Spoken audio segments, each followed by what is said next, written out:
Hello everyone, welcome to Topper IAS. So let's get started with our discussion of daily current affairs, and we are sourcing this data from Hindu as well as taken from PIB. Okay, so let's get started. Let's see what is the first news. See the first article with the headline: Government to completely exit erstwhile PSUs, public sector units. So what is the thing? See, already during former Prime Minister Atal Bihari Vajpayee regime, there was disinvestment of public sector firms such as Paradeep Phosphates, Hindustan Zinc, and Bolco. So already some part of shares were already sold. Now what government is doing is it is going to sell remaining stakes also in this public sector firms. Okay, so remember that. So this is an example for disinvestment. Okay, and we will also see so that is a news. So what you should know for from exams point of view is what are PSUs and what is disinvestment, what are the benefits of disinvestment, and all those stuff. So basically public sector units, so the government owned corporations are termed as public sector units in India. Basically government will be having 51% or more of shares in these public sector units. So this may be held by the central government or any state government, or jointly by central and state government, remember that. And several public sector undertakings under the aegis of government of India, what they do is they employ large amount of workers, meaning they are providing employment opportunities to people in India also, remember that stuff. So, and coming to disinvestment, what you mean by disinvestment is it is nothing but selling or liquidation of assets of the government, assets by the government, usually in central and state public sector enterprises. So we have seen PSUs, those corporations where government is holding a majority share, right? So central government or state government, so those PSUs you are selling part of that shares. So that is the process is called as disinvestment. And basically when did disinvestment began? Actually this disinvestment was a part of economic reform that were initiated in 1991. So a balance of payment crisis in 1991, then after that we started with LPG reforms, right? So liberalization, privatization, and globalization, right? So privatization, giving more role for private sectors also. So disinvestment also one part of that strategy, remember that. Then what are the main objectives of disinvestment? So it is to put natural resources and assets to optimal use.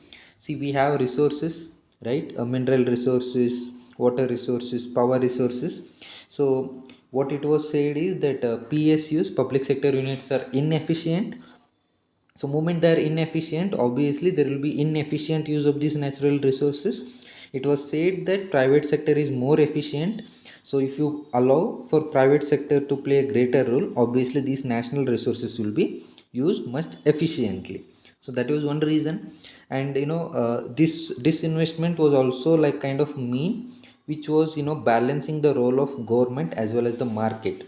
So it is said that government should be a just facilitator for the business rather than doing the business. So that is why disinvestment was thought of. Then another was, through disinvestment, loss making public enterprises were also sought to be revived. How you will revive the loss making PSUs? By bringing in, you are selling a stake, so you are earning a revenue, so that will help you in fiscal deficit and all those stuff.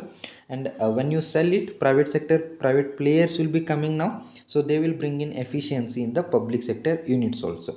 So these are all the main objectives of disinvestment. Then the next news is with respect to the mandate, the heading mandate of the Ministry of Cooperation.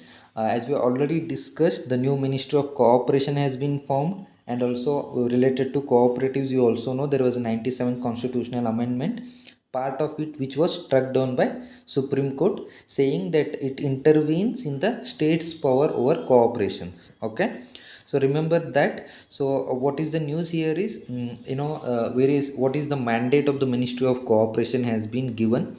So this functions allocated to Ministry of Cooperation as per the Government of India allocation of business rules 1961. So first we will see what is the mandate, what is the work that the Ministry of Cooperation is going to do. See, basically framing general policy in the field of cooperation and coordination of cooperation activities in all the sectors. So here it says the ministries concerned are responsible for cooperatives in their respective fields, like agriculture ministry with respect to agriculture cooperatives, remember that. And to realize the vision so that cooperation leads to prosperity.